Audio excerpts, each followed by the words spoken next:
Welcome back to legal edge YouTube channel. This is Urvashi and आज हम discuss करने वाले हैं सीयूईटी के बारे में। सीयूईटी के बारे में डिस्कस करने से पहले थोड़ा सा 3 ईयर एलएलबी के बारे में भी डिस्कशन करेंगे। So let's get started without wasting any time. सबसे पहले 3 ईयर एलएलबी के बारे में।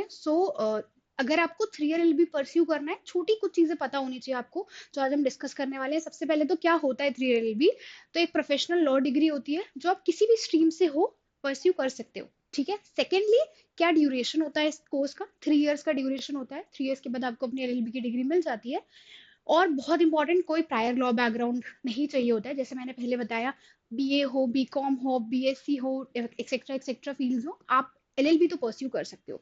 अंडर ग्रेजुएट डिग्री होना इंपॉर्टेंट है। सो कहाँ से परस्यू करना है वो थोड़ा सा एक डिसीजन लेने वाली चीज हो जाती है, जहां से हमें पता चलता है डिफरेंट टॉप यूनिवर्सिटीज के नाम जो कि 3 ईयर एलएलबी ऑफर करते हैं, और कहीं ना कहीं they can be one of your first choices अगर आपको एलएलबी परस्यू करना है। First is NLSIU, of course the oldest national university that we have. Second is DU, Delhi university का नाम तो सबने ही सुना होगा। जीएलसी भी है, गवर्नमेंट लॉ कॉलेज मुंबई। बहुत सारे ऐसे इंस्टीट्यूशन है, एक्सेट्रा में बहुत सारे ऐसे इंस्टीट्यूशन है जिनको आप टारगेट कर सकते हो। CUET one of the entrance exam है जो काफी यूनिवर्सिटीज में एडमिशन दिलवा सकता है आपको, अगर आपको 3 ईयर एलएलबी परस्यू करना है तो। ठीक है। अब एक बेसिक डिफरेंस 3 ईयर 5 ईयर के बीच में क्या होता है? तो देखो, 5 ईयर जो होता है वो एक इंटीग्रेटेड प्रोग्राम होता है जो आप 12th के बाद डायरेक्टली परस्यू कर सकते हैं। वहां पे आपको एक बीएलएलबी या बीएलएलबी ऑनर्स की एक इंटीग्रेटेड डिग्री मिलती है। वहीं पर अगर आप 3 ईयर एलएलबी की बात करते हो, तो अगर आपका ग्रेजुएशन ऑलरेडी हो चुका है, अब आप चाहते हो कि आप लॉ में अपना करियर परस्यू करो, उनके लिए 3 ईयर एलएलबी होता है। तो इसके लिए अंडर ग्रेजुएट एक एसेंशियल रिक्वायरमेंट हो जाती है आपकी 3 ईयर एलएलबी परस्यू करने के लिए। वहीं पर after 12th you can pursue 5 year LLB program, right? Now इस 3 ईयर एलएलबी या स्मार्ट चॉइस अगर है तो किस बेसिस पर आपको डिटरमाइन करना चाहिए? तो कुछ फैक्टर्स हैं।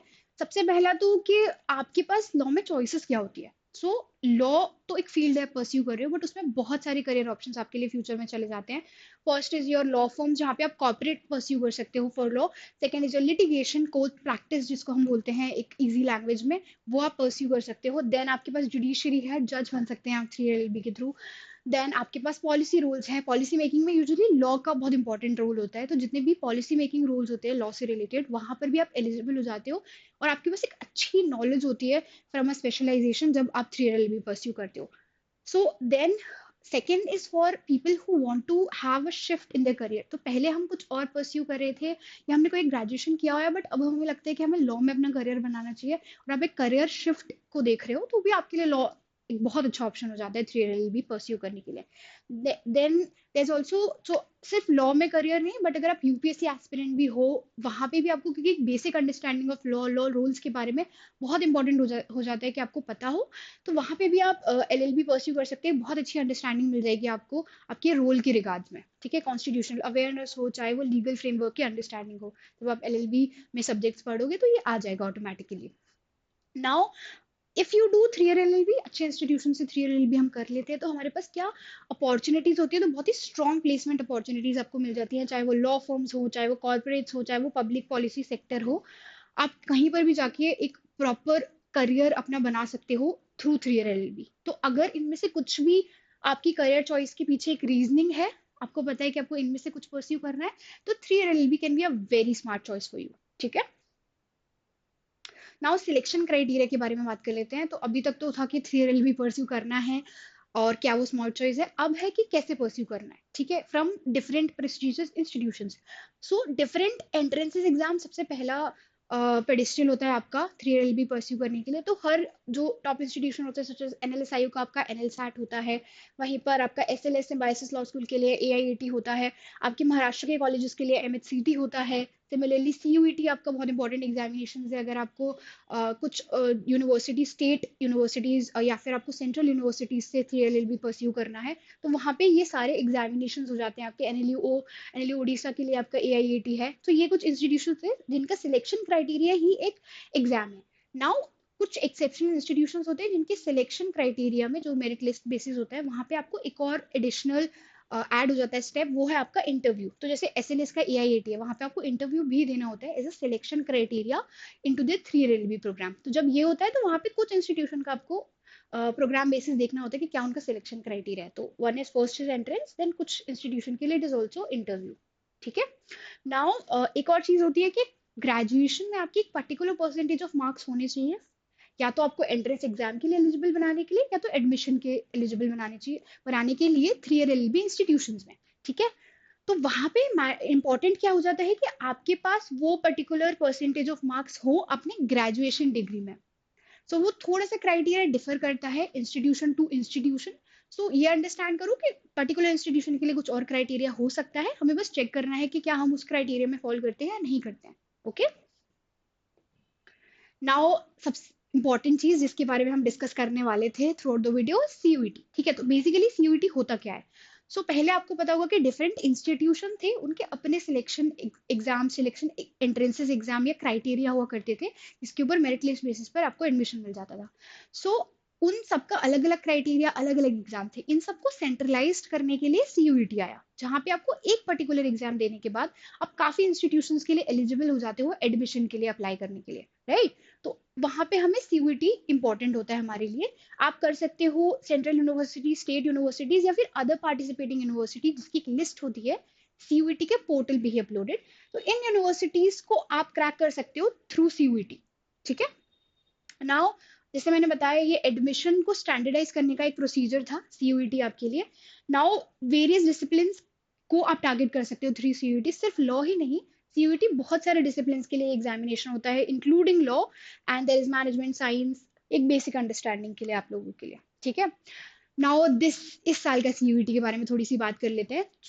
सीयूईटी में वेरियस पेपर होते हैं। तो आपके 3 ईयर एलएलबी के लिए जो पेपर है उसका कोड है COQP11। ठीक है। ये पेपर आपको टारगेट करना है। Number of questions, paper pattern की बात कर लेते हैं। 75 क्वेश्चंस रहेंगे, आपको सॉल्व करना है 90 मिनट्स में। ठीक है। और ये पेन एंड पेपर बेस्ड नहीं बल्कि कंप्यूटर बेस्ड टेस्ट होता है, ऑनलाइन होता है। और इसकी मार्किंग स्कीम होती है कि आपने एक क्वेश्चन करेक्ट किया तो आपको मिलेंगे 4 मार्क्स, और आपने गलत किया तो नेगेटिव मार्किंग होती है -1 के लिए। तो जब भी आंसर मार्क कर रहे हो या मार्क प्रैक्टिस कर रहे हो, बहुत ध्यान से करना, बिकॉज ऐसा ना हो हमारी ज्यादा नेगेटिव मार्किंग हो जाए। ठीक है। देन सिलेबस ओवरव्यू देख लेते हैं। आपके इस वाले पेपर में आपके कितने टाइप के सेक्शंस रहेंगे। तो सबसे पहला आपका इंग्लिश कॉम्प्रिहेंशन से स्टार्ट होगा। देन आपका है जनरल नॉलेज और अवेयरनेस, कंप्यूटर बेसिक्स एक इंपॉर्टेंट सब्जेक्ट रहेगा। देन आपका है general aptitude and logical reasoning. So ये आपके वेरियस सब्जेक्ट्स रहेंगे इस पेपर को टारगेट करने के लिए। ठीक है। नाउ इंपॉर्टेंट डेट्स, इस ईयर के एग्जामिनेशन की इंपॉर्टेंट डेट्स है 14 दिसंबर 2025 को ऑलरेडी एप्लीकेशन स्टार्ट हो गई थी और क्लोज हो जाएंगी 14 जनवरी 2026 को। बहुत इंपॉर्टेंट है, रजिस्ट्रेशन अभी तक नहीं किया है तो बिल्कुल लास्ट मिनट तक वेट नहीं करना है। अभी जाओ, टाइम से अपना रजिस्ट्रेशन कंप्लीट करो, ताकि वो एक टेंशन आपके माइंड से चला जाए। ओके। और बाद में टेक्निकल इश्यूज या कोई भी तरीके की प्रॉब्लम ना आए हमें, तो अभी रजिस्ट्रेशन नहीं किया है तो कर लो। ठीक है। आपका करेक्शन विंडो, अगर कोई फॉर्म में गलती हो जाती है तो उसके लिए करेक्शन विंडो होता है, जो कि ओपन होगा 18 जनवरी को और क्लोज होगा 20 जनवरी को। ठीक है। अब एक टेंटेटिव आपका मंथ ऑफ एग्जामिनेशन भी रिलीज कर दिया गया है, जो कि है आपका मार्च में आपका एग्जामिनेशन कंडक्ट होगा। और ये रहा वेबसाइट, आपको जाके रजिस्टर करना है, कोई भी इंफॉर्मेशन लेना है तो इस वेबसाइट पे आप जा सकते हो। ठीक है। नाउ एलिजिबिलिटी क्राइटेरिया बहुत इंपॉर्टेंट है, कौन कौन एलिजिबल है। तो सबसे पहला एलिजिबिलिटी क्राइटेरिया है कि कोई भी एज लिमिट नहीं है, किसी भी एज के हो आप परस्यू कर सकते हो, आप सीयूईटी के लिए एलिजिबल हो जाते हो। ठीक है। सेकेंड इज आपने अपना डिग्री पास कर लिया है, अपना बैचलर्स डिग्री जो कि अंडर ग्रेजुएट डिग्री है वो पास कर लिया है तो आप एलिजिबल हो जाते हो।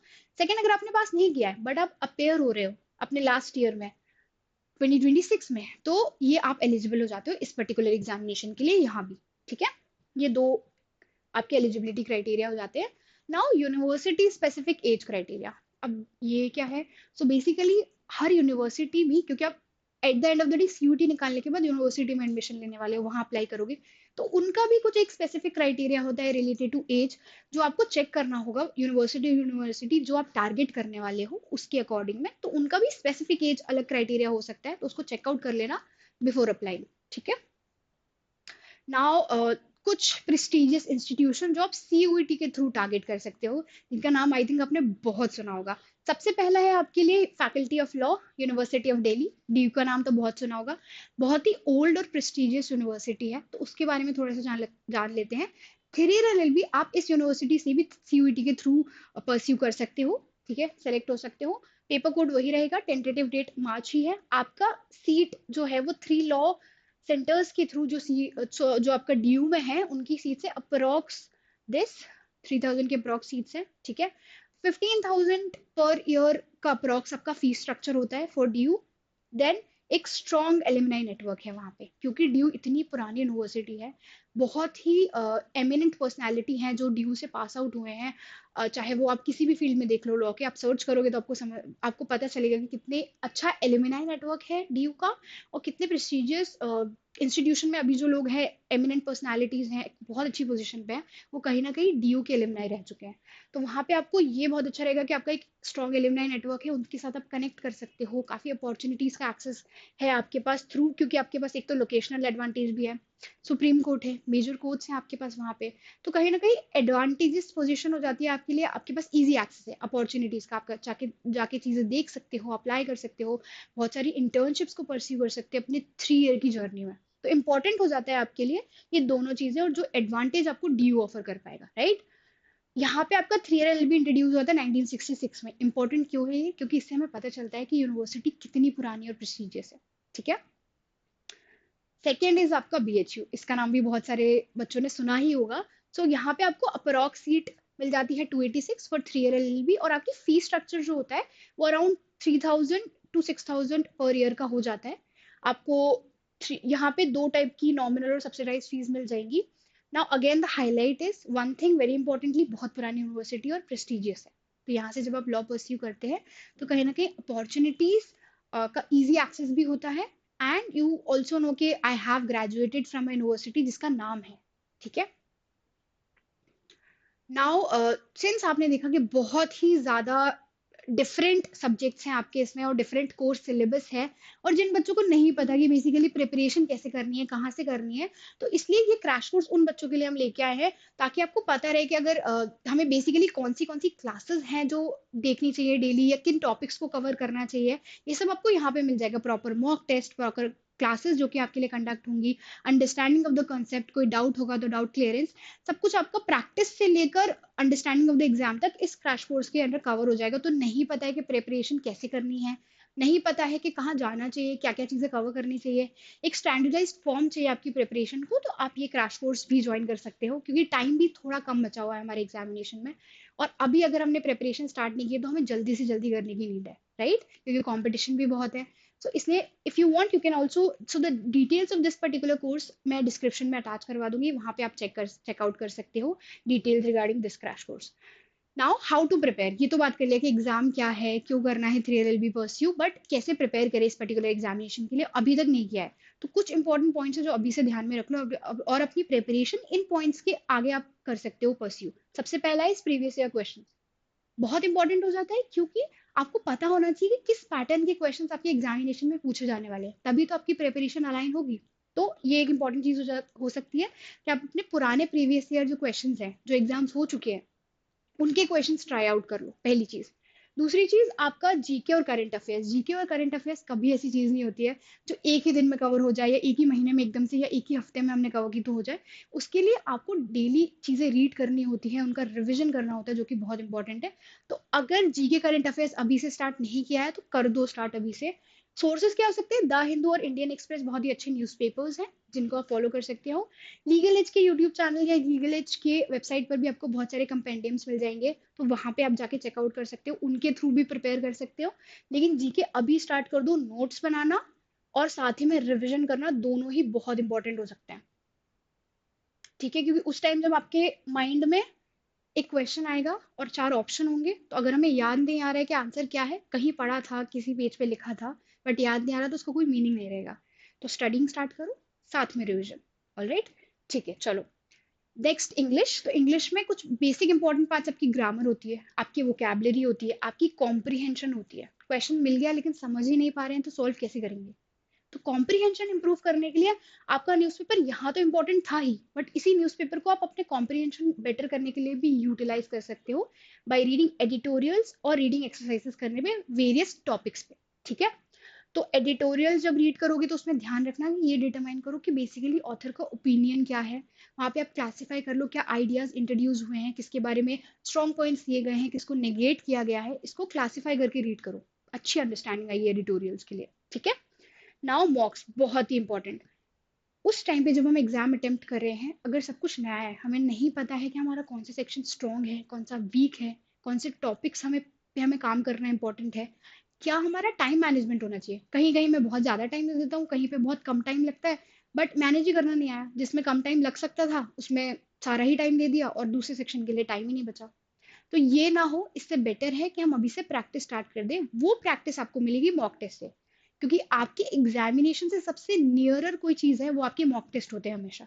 तो अभी नहीं दिए हैं मॉक टेस्ट, तो एटलीस्ट मॉक टेस्ट देके अंडरस्टैंडिंग ले लो कि एग्जाम का पैटर्न कैसा है, क्वेश्चंस क्या है और कैसे वो डिटरमाइन होगा, ठीक है। नाउ अगर आप चाहते हो कि एक अंडरस्टैंडिंग आए, और तो हमारे पास भी कोर्सेज हैं और उसी से रिलेटेड आपका एक स्कॉलरशिप टेस्ट भी होता है जो हर वीक कंडक्ट होता है, तो आप जाके वो भी अटेम्प्ट कर सकते हो। एंड उसका लिंक भी डिस्क्रिप्शन में ही अटैच होगा, ठीक है। नाउ एक और इम्पॉर्टेंट चीज़ कि सेल्फ स्टडी कर लूँ या इंस्टीट्यूट ज्वाइन करना चाहिए, बहुत ही प्रैक्टिकल चॉइस के रिगार्ड्स में मैं आपको बताऊंगी इसमें।